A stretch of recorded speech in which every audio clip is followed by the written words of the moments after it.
तर चांद्रयान-3च्या संदर्भात आज मोठी अपडेट येत आहे। आज संध्याकाळी 6:04 चांद्रयान-3चं लँडिंग होणार आहे। तर हे काही तास भारतासाठी अत्यंत महत्त्वाचे आहे। चांद्रयान-3च्या यशस्वी लँडिंगसाठी देशभरात प्रार्थना देखील केल्या जात आहेत। तर ही मोहीम सध्या अगदी शेवटच्या टप्प्यामध्ये आहे। भारत हा दक्षिण ध्रुवावरती लँडिंग करणारा जगातील पहिला देश असणार आहे।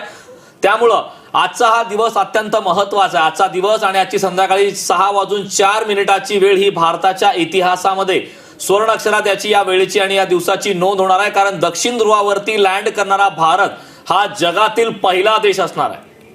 तर चंद्रावर अवतरण करणारा भारत हा चौथा देश असणार आहे। आधी अमेरिका, रशिया, चीन या देशांनी चंद्रावर अवतरण केलंय।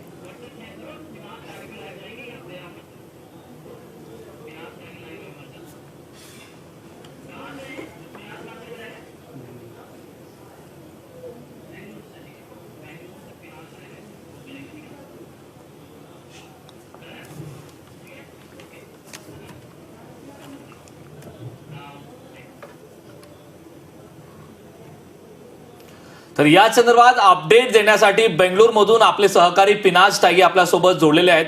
पिनाज जी, आप फिलहाल बेंगलोर में है, बेंगलोर से क्या अपडेट है? बिल्कुल, आपको मैं बता दूं, बैंगलोर से अपडेट आ रही है कि इस वक्त हम इसरो के जो ऑफिस है उसके बाहर मौजूद हैं और अंदर जो है तमाम तैयारियां पूरी कर ली गई हैं। हमारे पास जो इसरो का जो ऑफिशियल ट्विटर हैंडल है उसकी तरफ से अपडेट आया है कि ऑटोमेटिक लैंडिंग सीक्वेंस ALS जिसको कहा जाता है, उसकी जो तमाम चेक्स हैं वो कंप्लीट कर लिए गए हैं और उसको कभी भी अब थोड़ी देर में इनिशिएट कर दिया जाएगा। और इनिशिएट करने के बाद 5:44 यानी कि 5:44, 5:47 इस तरह के टाइम के बीच में कहा जा रहा था। तो अब जो ऑफिशियल हैंडल है उसमें जो अपडेट आया है 5:44 पर जो ALH होगा, यानी कि जो ऑटोमेटिक लैंडिंग सीक्वेंस जो होगा वो इनिशिएट होने के बाद से जो 4 फेजेस होंगे, अगले 17 से 20 मिनट तक जो 4 फेजेस होंगे जो बेहद क्रूशल होंगे, और उसके बाद जो है उसका लाइव टेलीकास्ट 5:20 पर इसरो जो है अपने सेंटर से देना शुरू करेगा। दुनिया भर के वैज्ञानिक, दुनिया भर के तमाम लोग जो हैं उस लाइव टेलीकास्ट को देखेंगे। तो जो पूरा का पूरा सिस्टम है, आपको बता दूं कि इसमें क्या होगा कि शुरुआत में अभी तक जो है चंद्रयान से पूरा विक्रम लैंडर से संपर्क साधा जा सकता है यहाँ के बेस सेंटर से, लेकिन उसके बाद जो लास्ट के 20 मिनट्स होते हैं, कहते हैं इन्हें कहा जाता है कि सबसे ज़्यादा 17 से 20 मिनट, हर एक इसकी जो कैलकुलेशन है वेरी हो सकती है, लेकिन इनको कहा जाता है कि डेडली 17-20 मिनट्स, डेडली पैच इसे कहा जाता है। और इसके अंदर कहा जाता है कि सबसे ज़्यादा चांसेस होते हैं एरर के, और चंद्रयान 2 जो है वो भी इन्हीं 17 मिनट के अंदर जो है उसमें जो कैलकुलेशन थी उसी के हिसाब से नहीं चला था, जिसकी वजह से क्रैश लैंडिंग हुई थी। स्पीड को हम स्लोअर डाउन नहीं कर सके थे, लेकिन इस बार उन तमाम गलतियों से सीखते हुए जो तमाम मॉडिफिकेशन, चाहे वो सॉफ्टवेयर में करने हो, चाहे साइज़ में करने हो, सेंसर्स में करने हो, या फिर उसके विंग्स में करने हो, व्हील्स में करने हो, वजन में करने हो, हर चीज़ के जो तमाम चंद्रयान-3 में मॉडिफिकेशन करने थे उनको अपडेट किया गया है। और आपको बता दें कि जो अलग अलग 4 फेज़ होंगे उसके अंदर पूरी कोशिश होगी कि स्पीड जो है उसको कम किया जाए। और जब वर्टिकल डिसेंट होगा, यानी कि जो हॉरिजॉन्टल और वर्टिकल दोनों तरह से डिसेंट धीरे धीरे होना शुरू करेगा अलग अलग फेज़ में, लेकिन जो लास्ट जो होगा, फाइनल जो स्टेज है जिसके अंदर वर्टिकल डिसेंट होगा और नीचे आकर 0 मीटर प्रति सेकंड जो है स्पीड जो है रह जाएगी। आप सोच के देखिए, 1.68 किलोमीटर प्रति सेकंड की तेज स्पीड से 17 मिनट के अंदर अंदर, 17 से 20 मिनट के अंदर अंदर आपको नीचे लेकर आना है स्पीड को 0 मीटर प्रति सेकंड पर। तो ये कितना मुश्किल काम होगा, और सबसे क्रूशियल काम यही है। और इस दौरान जो लूना 25 के साथ हुआ कि जो उसकी स्पीड को कम करने के लिए जो फायर होता है उसमें कहीं कम या बढ़ोतरी ना हो जाए, कैलकुलेशन एरर जो है वो ना हो जाए, क्योंकि नहीं तो जो ऑर्बिट है, जो डेजिग्नेटेड एरिया है, उससे आप डेविएट हो जाते हैं, तो वो चीज़ ना हो, उसका भी खास ख्याल जो है यहाँ पर रखा जा रहा है। इसलिए लास्ट मिनट कैलकुलेशन चेक्स जो है यहाँ पर उनको अंजाम दिया जा रहा है।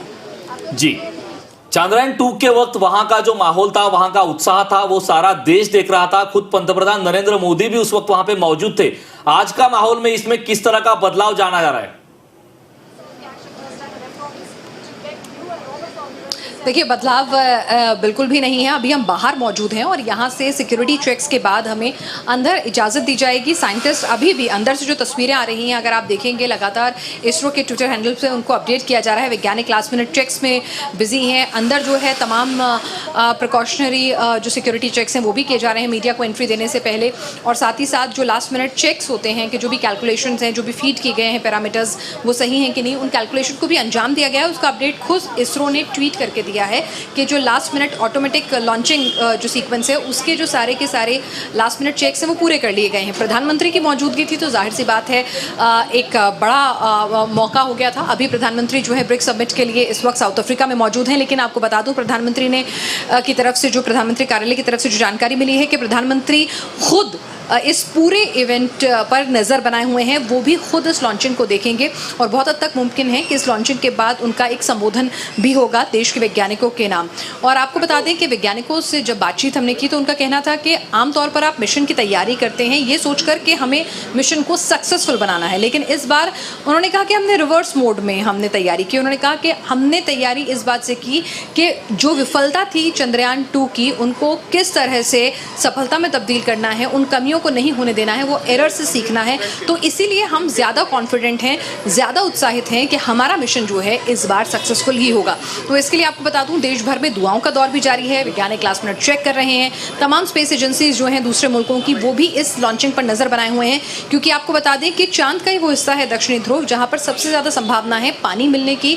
और अगर पानी मिल जाता है तो उसको ब्रेक करके फिर ऑक्सीजन, जो 2 सबसे मूलभूत आवश्यकताएं होती हैं इंसान के लिए अगर इंसान को बस्ती बनानी है, हालांकि बहुत भविष्य की बात है, लेकिन जो एक पहला पड़ाव होगा वो अभी से शुरू हो जाएगा, क्योंकि ये वो हिस्सा है जहां पर ठोस यानी बर्फ की तरह से बहुत हद तक मुमकिन है कि यहाँ पर पानी मिले। तो सबसे ज़्यादा संभावनाएं यहीं पर हैं। तो इसीलिए इस टफ टेरेन में हिंदुस्तान के वैज्ञानिक जो हैं अपने लैंडर को लैंड करा रहे हैं। आपसे पहले रशिया, अमेरिका और चीन की बात करें तो ये जो है भूमध्य रेखा जो होती है, इक्वेटर या फिर उसके आसपास का जो इलाका है, उत्तरी ध्रुव का जो इलाका है, वहाँ पर उन्होंने अपने यान जो है वो लैंड कराए हैं, सॉफ्ट लैंडिंग कराए हैं। तो हिंदुस्तान इस लैंडिंग के साथ 2 इतिहास रचेगा। एक, सॉफ्ट लैंडिंग कराने वाला चौथा देश बनेगा।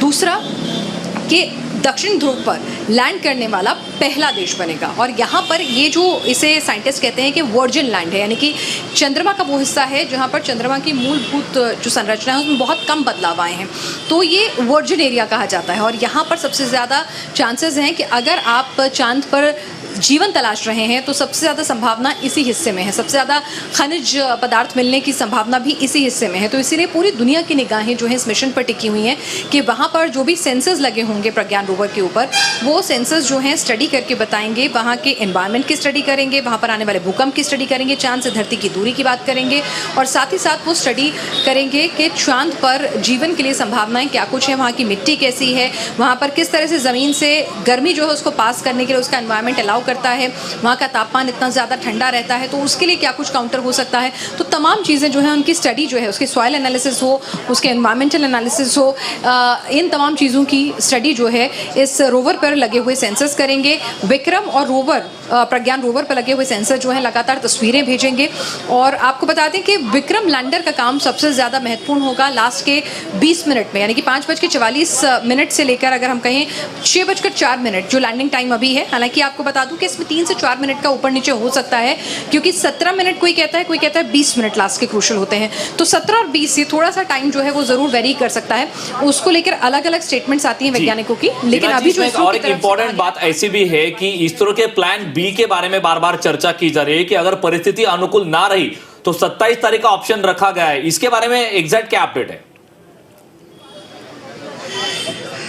नहीं, अभी जो अपडेट हमारे पास है वो ये कह रहा है कि 27 के ऑप्शन की ज़रूरत नहीं पड़ेगी। सब कुछ तय स्केड्यूल के हिसाब से जा रहा है। तमाम पैरामीटर्स को जो चेक किया गया है, जो वहाँ से डेटा आया है उसको एनालिसिस किया गया है, उसके मुताबिक सब कुछ जो है स्केड्यूल के मुताबिक ही चल रहा है। और अभी जो ऑटोमेटिक जो पूरी सीक्वेंसिंग है उसका काम, ऑटोमेटिक लैंडिंग सीक्वेंसिंग जो है LS, उसका काम जो है वो उसके पैरामीटर्स चेक कर लिए गए हैं और उसको इनिशिएट कर दिया जाएगा 5:44 पर, यानी कि वो वक्त जब इसरो के कमांड सेंटर से विक्रम लैंडर का संपर्क जो है वो ख़त्म होगा। उस दौरान वो अपने आप जो उसके ऊपर सेंसर लगे हैं, जो डेटा उसमें फीड है, जिस तरह की तकनीक से इक्विप्ड है, उसके हिसाब से वो खुद कॉल लेगा और वहाँ पर ऑटोमेटिक सिस्टम के ज़रिए जो डेटा पैरामीटर्स आपने फीड करे हैं उसके हिसाब से जो है वो स्पीड कम होगी, डिसेंट होगा और उसके बाद जिस तरह से विक्रम लैंडर के दरवाजे खुलेंगे 2 घंटे तक, 2 से 4 घंटे तक कहते हैं कि कुछ भी नहीं होगा, सब कुछ शटडाउन हो जाएगा, क्योंकि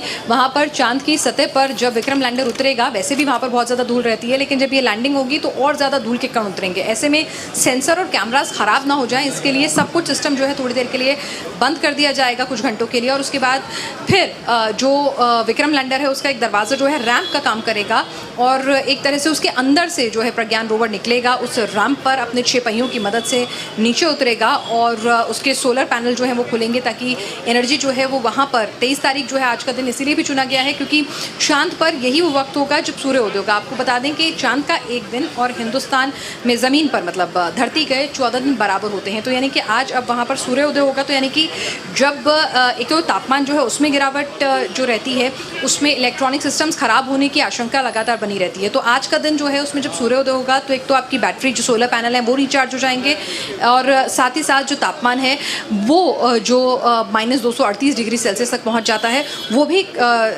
उसमें भी बढ़ोतरी होगी, यानी कि वो जो अत्यंत ठंड होगी वो भी जो है नहीं होगी, यानी कि जो टेम्परेचर होगा और दिनों के मुकाबले मुफीद होगा। इसीलिए 23 तारीख का दिन जो है वो मुकर्रर किया गया है। जी पिनाक जी, बहुत बहुत धन्यवाद इस पूरे जानकारी के लिए।